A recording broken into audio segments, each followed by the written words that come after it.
So I'm not just saying everything's fine as it is. All you got to do is drop the search. I'm not saying that at all. So I fundamentally differ there. Yeah. This is not my experience at all. And I think a lot of people do intellectually drop the search, and they end up in a kind of no man's land, because that is not the fulfillment of the search. For me, that's the personality drop in the search. That's a different thing to a fruit being ripe and dropping from the tree. What happened to me was the product of a search. It was. So in a way, in that sense, I'm very different. Now, I totally get the fact there's a lot of truth in this, that the personality can also be the one driving the search. And if that is the case, then dropping that personality search is a very beneficial thing to do, and it has to be done, because you're seeing through the activity of personality. But I guess where I differ is that there is a real, inverted commas, search that doesn't come from personality or any form of avoidance. It comes from a yearning from inside to find the truth. And this is another area where I differ. There is a kind of truth with a capital T, as far as I'm concerned. And if there wasn't, I wouldn't be talking to you now. I wouldn't have written those books. If there's nothing to get, what am I writing about? There is something to get. There is something to get. So, the more I talk, the more I'm saying there are a lot of differences in a way. But is it that this capital T truth is also this mystery? Okay, so what do I mean by the capital T truth, right? I call it the great mystery, and we can't know that. So I believe what it refers to and fights against, quite rightly, as far as I'm concerned, with many of these teachers, is and religions and Vedanta and non-duality and Advaita, is the idea that there is a truth that kind of makes you omnipotent and omniscient, and these religions, it's that bullshit idea of what enlightenment is, that you suddenly become all-knowing and you're transformed into a sort of superhuman being, right? And this is what addresses really well, and it's a necessary medicine. It's a necessary message. Yeah, cutting, and Uji Krishnamurti did it as well brilliantly, in many ways. So this is something that was necessary, because out there is so much bullshit around that idea of truth. But what I'm saying is there is a kind of truth. It's not that truth. What I'm pointing to is a kind of truth with a capital T, which is that the everything I write about in the books and I've talked to you about is that there is a huge misnomer that goes on in human life, that we grow up and we attach ourselves to this idea of who we are, which isn't who we are. And that happens through the formation of this personality. And it is possible to see through that. And the first step is that realizing you're not your personality. And then there's kind of onwards from that, where you realize, well, I'm not even the self. I'm not even that idea that I'm a separate identity at all, let alone the personality, which is a kind of what I call the full self. Okay, so, when we're young, we've got no idea of self when we're babies, and then the self forms. And the way I talk about it is the self is functioning, an ability to function, a functionality in the world, which we need, right? Here's food and here's a mouth, and the food goes in the mouth. And eventually you realize the body needs that, and multiply that in a billion ways. And you have a life of a human being, which appears to be separate. And my mother's out there and I'm here, and that's my brother. So there's a self that navigates the world that is needed to do that. Otherwise, you're just a jellyfish. You can't, what can you, that's not how it works in human life. So we need a self. I'm not against the self, right? The way I talk about personality is that it's what grows on top of that, and it becomes like a full self. And the personality is built on the wound. And the wound is the first time that we lose our connection to the everything.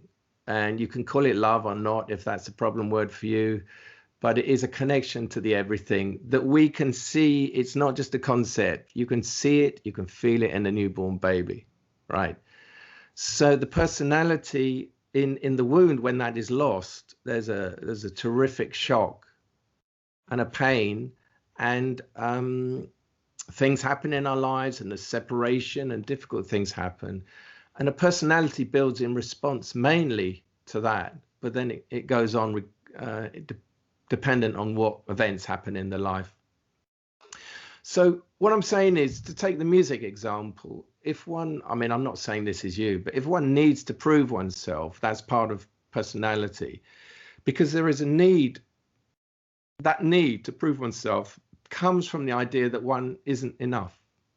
It can't be there otherwise. Now, in the natural state, that doesn't arise. When a young child doesn't ever think they're not enough, that is an idea and a belief that can grow. It's just one idea of many that can grow after the wound.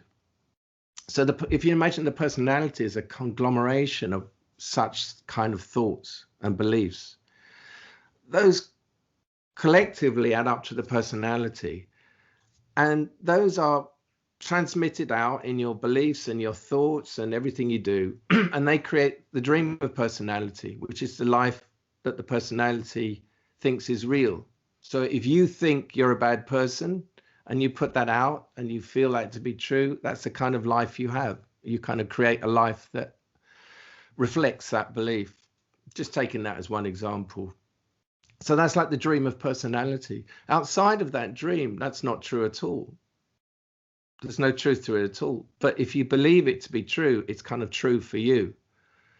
So waking up to life beyond personality means that dream is smashed, is seen beyond.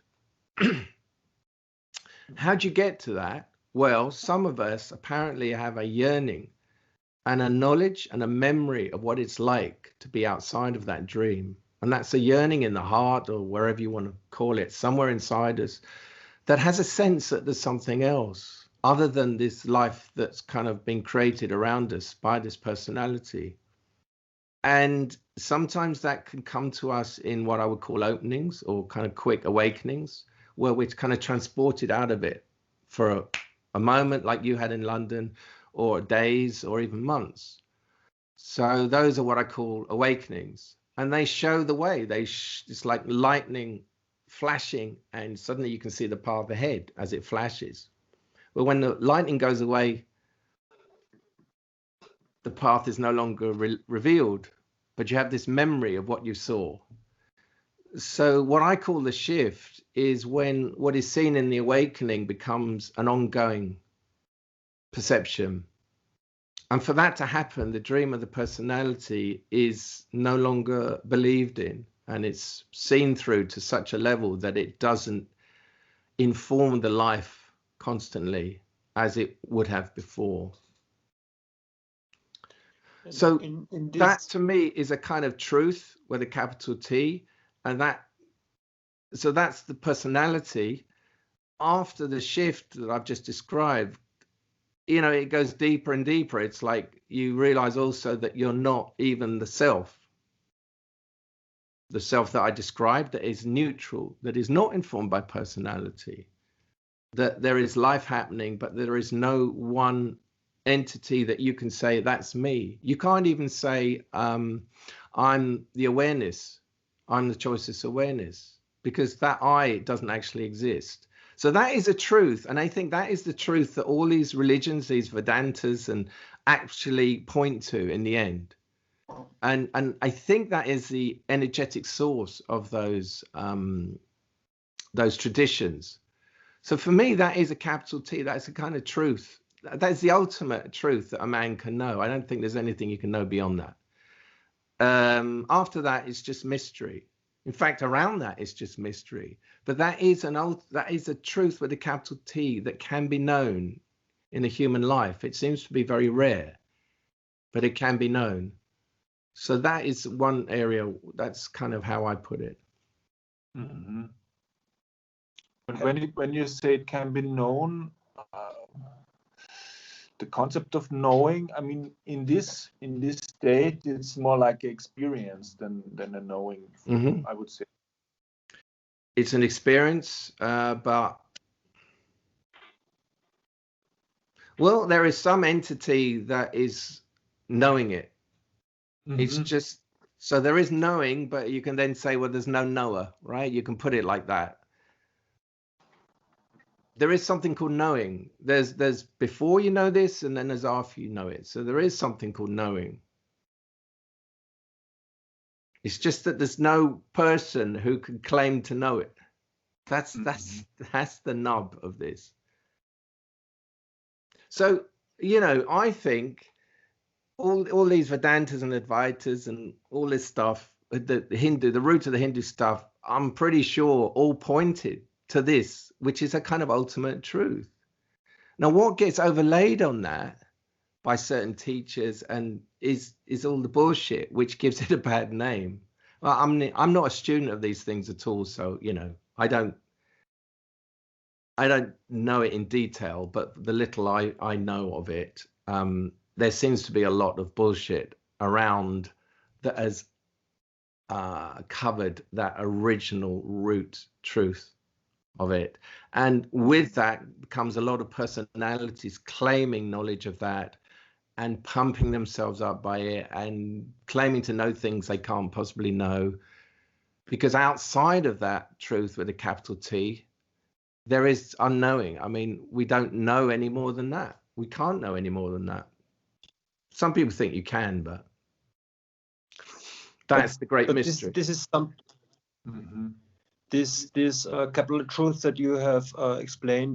This is something that you have found other people find also, no? Yes, absolutely. In well, you history, can, like I said, oh, I hear a song and you can just feel the free creativity that created it, or the beauty or the love that created it. Same is true when someone speaks from this, and it's inherent in the words, and you can taste it. There's certainly been people who've known this all through the centuries, yeah. But do you think it's possible that, let's say, some of your readers or one of your in your group, that they basically in your footsteps see that capital truth? Well, that's the $1 million question, Marcus, and I don't really know the answer to it. Yeah, you found it. You found the big question. I don't know if that's possible. So this is why I call my books and the online group an experiment, because it didn't happen for me that way. At least not ostensibly on the surface, but I can't take out of the equation the fact that I read this from Jung, and that really helped me. You know, Jung, when I was in the breakdown, Jung wrote about the creative illness, and obviously that insight came to him, and it really helped me because it was a truth that was something, and it probably would have helped you in what you were in. You know, and if I think of all the times I've heard things from teachers, you know, even some teachers who maybe turned out to be, you know, abusive or fucked up in different ways, they could still have said things that were true, that opened things in me. So in that sense, there was, you know, it all fed in to what happened to me. But I would have loved to have had a teaching like I'm giving to explain how this works. I would have loved that, and I would have used it. So I guess that's why I'm doing it. I seem to have a certain facility for explaining things, and I think that was the same thing that went into my picture books. It's a breaking down of information into a form that's easily digestible. That's what you're doing in picture books for children. You can't give them too much information. You've got to give it reveal it in a very creative and clear manner for the story to work. And that ability to do that, that's for some reason I can't claim it, but I've always seemed to have had that. I put into those 2 books. And it's also what I bring when I talk in sessions or in the online meetings, because there is, like I said, there's stuff you can understand, and you need to understand it in order to get out and get beyond to the place where there's no understanding, when you're in the great mystery. So it's like from this side of the fence, in the world of the separate self, where there seems to be, where we're searching, there are certain things you need to kind of know and understand to get to the point where you can't know. In the relative level, there are things that you can know. What I'm describing, how it works, the setup with psychology, the way we lose this, the way it applies to you, the way beliefs create your world, the dream of personality, all these things can be known. They can be seen. So for me, that's very important. Part of waking up from that dream of the personality. Once it's happened, then you enter the world of what can't be known. And that's why I actually don't talk so much about that end of things, because there's different reasons for that. Because basically I have to meet people where they are. And people are struggling to find out what the hell's going on. Why am I still suffering? I've had this opening, but why am I still suffering? This very practical interface between someone who's searching and someone who can sort of see, oh yeah, I can see what's going on there. That's your personality feeding you that line, or whatever it is. So there's almost a kind of psychological element to this. Not that I'm a psychotherapist or anything. I'm not trained in that, but I found, to understand my story, I had to understand it. So in a way, I gained an understanding of psychology by looking at my own story. So those things are very practical along the way that are needed. You have to be able to see through your story of your personality. So there's a very kind of practical side to what I'm talking about, I think.